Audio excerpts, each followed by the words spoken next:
আদম সন্তানদেরকে তাদের পৃষ্ঠদেশ থেকে বের করার ঘটনাটা সংক্ষেপে বলি। আল্লাহ তাআলা আদম আলাইহিস সালাতু ওয়াস সালামের প্রথমে বাম কাঁধে ডান কাঁধে ধরেছেন, ডান কাঁধের পিছনে তার কুদরতি হাতকে এইভাবে মুছে দিয়েছে। মুছে দেওয়ার পরে আল্লাহ তাআলার এই কুদরতি হাত মুছে দেওয়ার কারণে এখান থেকে আদম সন্তানদের লাখ লাখ সন্তান বের হয়ে সামনে পিপিলিকার ন্যায় উপস্থিত হয়ে যায়। সুবহানাল্লাহ। সেই সন্তানগুলোর চেহারা ছিল অনেক উজ্জ্বল, অনেক চমৎকার ছিল, হাস্যোজ্জ্বল চেহারা ছিল। আবার যখন আল্লাহ তাআলা আদম আলাইহিস সালাতু ওয়াস সালামের বাম কাঁধের মধ্যে এভাবে কুদরতি হাত মুছে দিলেন, সেখান থেকে হাজার হাজার লাখ লাখ কোটি কোটি আদম সন্তান বের হয়ে আসলো, যাদেরকে দেখতে একটু কুৎসিত দেখা গিয়েছে, বলি নাউযুবিল্লাহ, একটু অসুন্দর কুৎসিত। আদম আলাইহিস সালাতু ওয়াস সালাম বললেন, আল্লাহ, ডান দিক থেকে যারা বের হলো তাদেরকে সুদর্শন সুন্দর উজ্জ্বল দেখা যায়, বাম দিক থেকে যারা বের হলো তাদেরকে কদাচিৎ কুৎসিত এবং বিশ্রী দেখা যায় কেন? তো আদম আলাইহিস সালাতু ওয়াস সালামকে আল্লাহ তাআলা এই কথার জবাবে জানায়া দিলেন, ওগো আদম, ডান দিকের যেই সন্তানগুলোকে দেখতে পাচ্ছ এগুলো হচ্ছে তোমার জান্নাতি সন্তান, সুবহানাল্লাহ। আর বাম দিকে যে সন্তানগুলো দেখছো এগুলো সব তোমার জাহান্নামী সন্তান, বলি নাউযুবিল্লাহ। এখন ডান দিকের সন্তান হইতে চান কে কে? আল্লাহ সকলের হাতগুলাকে ওই ডান দিকের সন্তান হিসাবে কবুল করে নেন।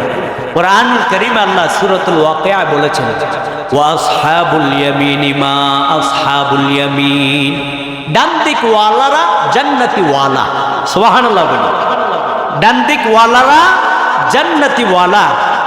সূরাতুল বালাদের মধ্যে আল্লাহ তাআলা জানায়া দেয়, উলাইকা আসহাবুল মাইমানা, তারা হচ্ছে ডান দিক ওয়ালা। ডান দিক ওয়ালা কারা? যারা ইয়াতীমদের খোঁজ খবর নেয়, সুবহানাল্লাহ বলেন। এই পুনা আরাবিয়া শামসুল উলুম মাদ্রাসা ইয়াতীমখানার মধ্যে ইয়াতীম ছাত্র আছে না নাই? কয় ডান দিক ওয়ালাদের অন্যতম একটা গুণ, তারা ইয়াতীমদের খোঁজ খবর নিবে, তারা ইয়াতীমদেরকে বিভিন্নভাবে সাহায্য সহযোগিতা করবে। শুধু তাই নয়, ইয়াতীমদেরকে খাবার দিবে। এই মাদ্রাসার মধ্যে আসিয়া আসিয়া কিছু বান্দা বলে বড় হুজুরকে, মোহাম্মদ মুসা সাহেব হুজুরকে, বলো হুজুর, আপনার মাদ্রাসায় কিছু সাহায্য করতে চাই, এমন লোক আছে না নাই? ইয়াতীমের কথা মাথায় থাকে, এই জন্যই তারা আসে।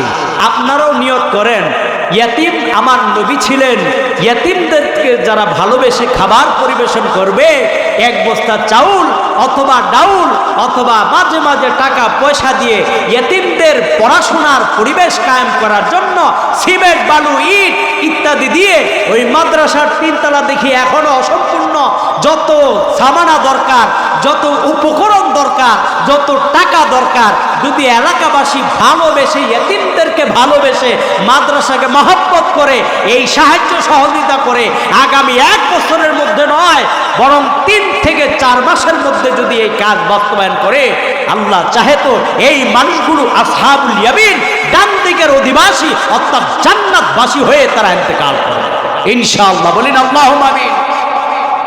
আপনাদের এই মাদ্রাসা, এটা ওই ইন্ডিয়া থেকে লোক আসবে না, আমেরিকার থেকে আসবে না। যে পোনা আরাবিয়া শামসুল উলুম মাদ্রাসা নামে একটা মাদ্রাসা আছে, 3 তলায় কিছু কাজ অসম্পূর্ণ আছে, এখানে কিছু ইয়াতীম মিসকিনরাও পড়াশোনা করে। আমরা আমেরিকার থেকে বিমান ভাড়া করে এখানে আসিয়া দেখি কি পরিমাণ অর্থ সাহায্য সহযোগিতা করা যায়। এরকম কোনো লোক আমেরিকার থেকে আসবে? এখানে যারা আছেন আপনাদের উপরে এই জিম্মাদারি, কারণ কিয়ামতের ময়দানে এই মাদ্রাসা আপনাদের পক্ষে সুপারিশ করবে। আল্লাহু আকবার বলেন। এই মসজিদ আপনাদের ব্যাপারে সুপারিশ করবে। তো আল্লাহ আমাদেরকে বড় মহব্বত করে দ্বীনি প্রতিষ্ঠান মহব্বত করে চাউল ডাউল ইট বালু সিমেন্ট টাকা পয়সা যখন যা দরকার ছিল হুজুররা চায় নাই, আমরা নিজের থেকে ভালোবেসে দিয়েছি। আল্লাহ তাআলার জান্নাত আপনার দিকে সেইভাবে অগ্রগামী হবে, আল্লাহর রহমত অবধারিত হয়ে বলবে এই বান্দাকে আল্লাহ যদি রহম করে দয়া করে বিনা হিসাবেই জান্নাতের মেহমান বানায়। আল্লাহ চাইলে পারে কি পারে না বলেন? এখন এই আদম সন্তান ডানদিক ওয়ালারা চমৎকার উজ্জ্বল চেহারার অধিবাসী, তারা জান্নাতি। আর যখন বাম দিকে থেকে যারা বের হলো কুৎসিত দেখতে বিশ্রী দেখা যায়, তো আল্লাহ তাআলা জানায়া দিলেন এরা তোমার জাহান্নামী সন্তান।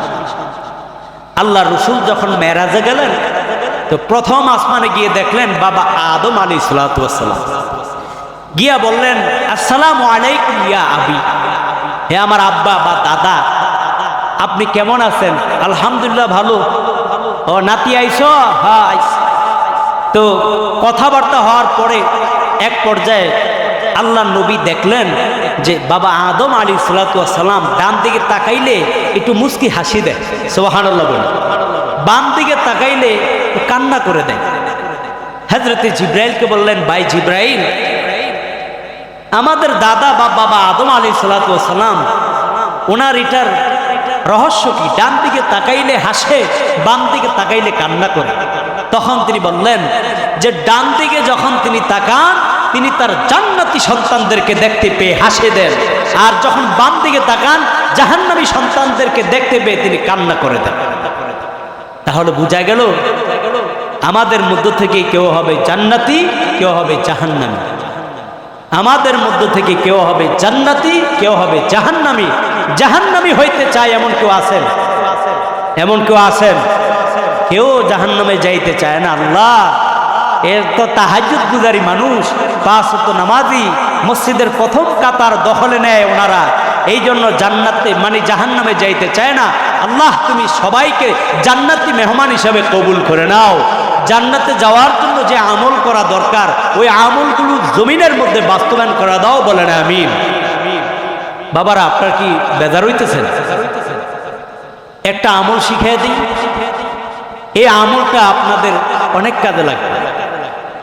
এই আমলটা আল্লাহর ওলি হওয়ার জন্য যথেষ্ট, বলি না আলহামদুলিল্লাহ। আল্লাহর ওলি হইতে চান কে কে?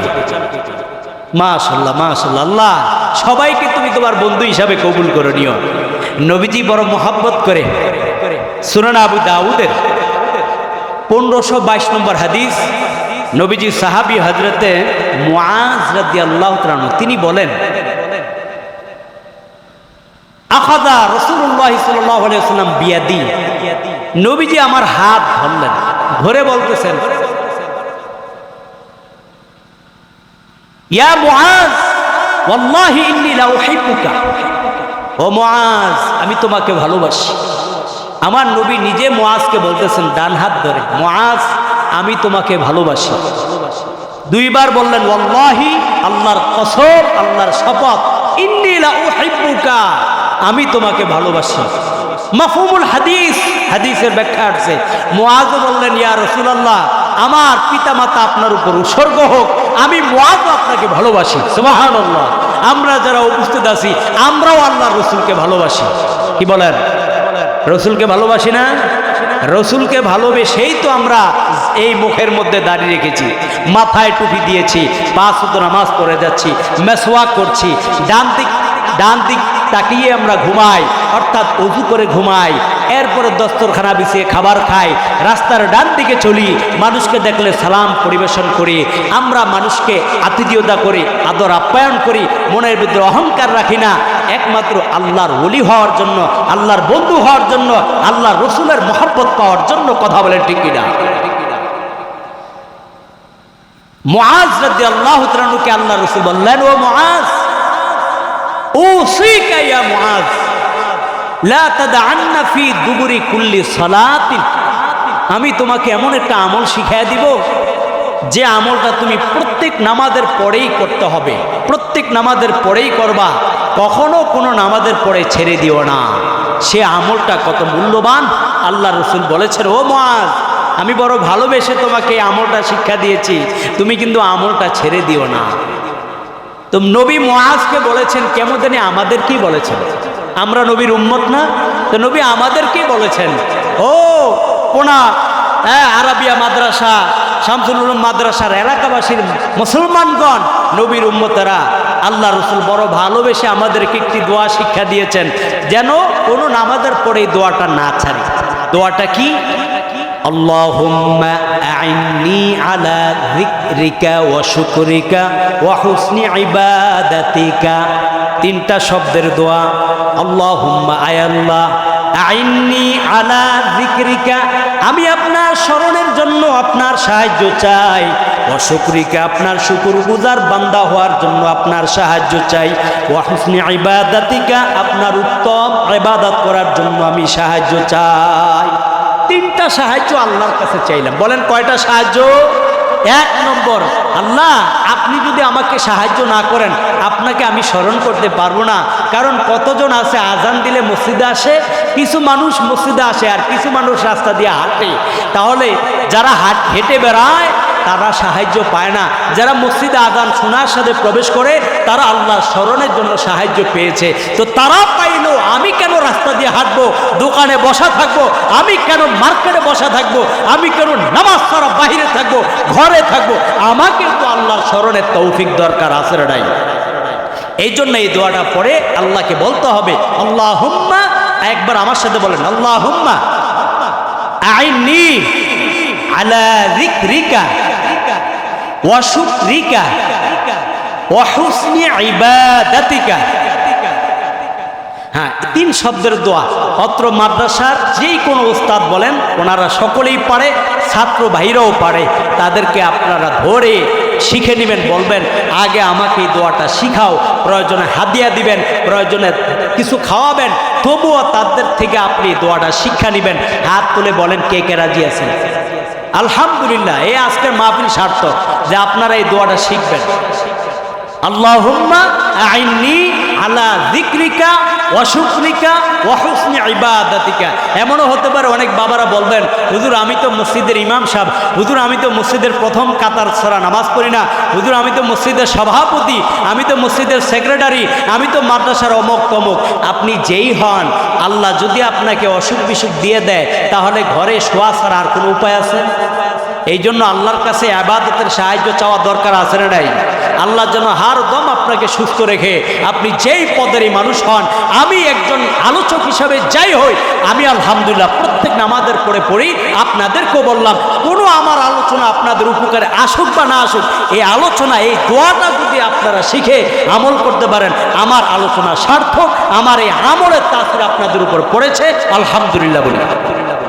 এই জন্য এই দোয়াটা পড়বো, আল্লাহুম্মা আইন্নি আলা যিকরিকা ওয়া শুকরিকা ওয়া হুসনি ইবাদাতিকা। ও আল্লাহ, আমি আপনার স্মরণের সাহায্য চাই, কারণ আপনাকে স্মরণ করতে হলে আপনার সাহায্য দরকার। কথা বলেন ঠিক কিনা? আল্লাহ, আপনাকে স্মরণ করতে হলে আপনার সাহায্য দরকার। সবাই চাইলে আপনাকে স্মরণ করতে পারে না। কতজন দুনিয়া পাইছে, টাকা পাইছে, মাল পাইছে, আপনি কত বান্দাকে স্মরণ করেছেন, কিন্তু ওই বান্দারা ইন্নাল ইনসানা লিরাব্বিহি লাকানুত, তারা আপনার সাথে নিমক হারামি করেছে, আপনার অকৃতজ্ঞ হয়ে জমিনের মধ্যে ঘুরে ফিরে। আয় আল্লাহ, আপনি আমাকে যতটুক দিয়েছেন, আমি এতটুক দিয়ে আপনাকে স্মরণ করতে চাই। আপনি আমাকে ধন দৌলত দেন নাই, যা দিয়েছেন আমি আপনার সব সময় শুকরগুজার বান্দা হতে চাই, আপনার সব সময় উত্তম ইবাদত গুজার বান্দা হয়ে থাকতে চাই। বলেন আল্লাহুম্মা আমিন। আল্লাহ তাআলা কত মানুষকে স্মরণ করছে না? কি বলেন, করে নাই? অনেক সময় আমরা দেখি অমুকের ফোলা অমুকে, অমুকের ছেলে অমুকে, মাশাআল্লাহ বিদেশ গিয়া ব্যবসা বাণিজ্য দিয়ে এই পরিমাণ টাকা পয়সার মালিক হয়ে গেছে, বলি না? কত অঢেল ধন সম্পত্তির মালিক হয়ে গেছে, আল্লাহ তাকে স্মরণ করছে। কিন্তু সে আল্লাহকে স্মরণ করে কিনা একটু জিজ্ঞেস করে দেখবেন। আপনি তার কাছে যাইবেন, গিয়ে বলবেন যে ভাই একটু আসেন না, নামাজে আসেন, ব্যস্ত অনেক কাজ আছে, আপনি যান চাচা, আপনি যান, কিছু বড় করেন না, দোয়া করেন যাতে আল্লাহ তাআলা আমাদেরকেও নামাজ পড়ার তৌফিক দেয়। কথা বলেন, এমন কথা বলবে কি বলবে না? ঢাকা শহর অহরহ এটাই বলে, হুজুর আসতেছে, একটু সামনে যাবো, একটা বন্ধুরে বিদায় দিয়ে আসতেছে, আর আসে না। হুজুর আমার প্যান্টটা আজকে কেন জানি সমস্যা হয়ে গেছে, প্রস্রাব করতে গিয়ে একটু লাড়া খেয়ে গেছে, প্রস্রাব প্যান্টটা হুজুর পাল্টাইতে পারি নাই, আজকে না হুজুর কালকা। কত বড় নিমক হারাম! ইসলাম আর মুসলমানের মধ্যে তোমাকে আল্লাহ পয়দা করেছে। বাংলাদেশের অলিতে গলিতে হাজার হাজার আর লাখ লাখ হিন্দু না, আপনি একজনকে দেখা মাত্রই সন্দেহ করবেন এই লোকটা কি মুসলমান না হিন্দু, বুঝার উপায় নাই। প্রত্যেকটা আমাদের অলি গলিতে, এলাকা মহল্লাবাসীদের, পাড়া গ্রামে আমাদের মুসলমানদের সংখ্যা যদি থাকে 90 জন, হিন্দু আছে মাত্র 10 জন। তাহলে 90 জন মুসলমান হিন্দুর পরিবেশ গ্রহণ করে নিলে তাহলে উপায় আছে, এই সমাজ আল্লাহর গজব দ্বারা পরিপূর্ণ হয়ে যাবে না? তাহলে এই সমাজকে রক্ষা করার দায়িত্ব কার? পোরাস এই আরাবিয়া শামসুল উলুম মাদ্রাসাতে এই দায়িত্ব নিয়েছে যেন সমাজ ধ্বংস না হয়, আপনারাও যেন ধ্বংস না হয়ে যান, আপনাদের সন্তানরা যেন ফিতনায় জড়িয়ে ধ্বংস না হয়ে যায়, সেই জিম্মাদারি নিয়ে তো আপনাদের সন্তানকে আল্লাহ মুখী করে দিচ্ছে। বলি সুবহানাল্লাহ। তাহলে এই দোয়াটা আমরা সকলে শিখে নিব তো ইনশাআল্লাহ। আল্লাহুম্মা আইন্নি আলা যিকরিকা ওয়া শুকরিকা ওয়া হুসনি ইবাদাতিকা। আল্লাহ তাআলা আমাদের সকলকে আজকের মধ্যে অথবা কালকের মধ্যেই এই দোয়াটি পরিপূর্ণরূপে, যে বাংলা পারেন বাংলাতে শিখে নেবেন, যে আরবি পারেন আরবি শিখে নেবেন এবং শিখে 5 ওয়াক্ত নামাজের পরে আমল করবেন। আল্লাহ তাআলা আমাদের সকলকে তৌফিক দান করুন, আমিন। কি বলছিলাম, হযরত আদম আলাইহিস সালাতু ওয়াস সালামের পৃষ্ঠদেশ থেকে তাদের সন্তানদেরকে বের করে আল্লাহ তাআলা সকলের সামনে একে অপরকে সাক্ষী বানাইছেন। এখন যদি আমি একজনকে বলি কথা বলেন ঠিক কিনা, একজন বলবে যে হ হুজুর ঠিক, আরও কিন্তু 10 জন তার ঠিকটা শুনছেন না? ঠিক তেমনই কিয়ামতের ওই যে রূহের জগতে আল্লাহ যখন সাক্ষী নিলেন তখন আমরা সবাই বলেছি কলু বালা, হ্যাঁ আল্লাহ আপনি আমাদের রব। আমার ডাইনে, আমার সামনে, আমার পিছনে হাজার হাজার লাখ লাখ আদম সন্তান ছিল, তারা সাক্ষী দিয়েছে আল্লাহ, আমরাও সাক্ষী আছি, তারা সাক্ষী দিয়েছে আপনি তাদের রব। রূহের জগতে এই কথার কেন সাক্ষী আল্লাহ নিলেন? আল্লাহ জানায় দেয় আন তাকুলু ইয়াউমাল কিয়ামাতি ইন্না কুন্না আন হাযা গাফিলিন। আল্লাহ বলে বান্দারে কিয়ামতের ময়দান কিন্তু কায়েম হবে, পুনরুত্থান দিবস কিন্তু কায়েম হবে। এই পুনরুত্থান দিবসে ইন্না কুন্না আন হাযা গাফিলিন।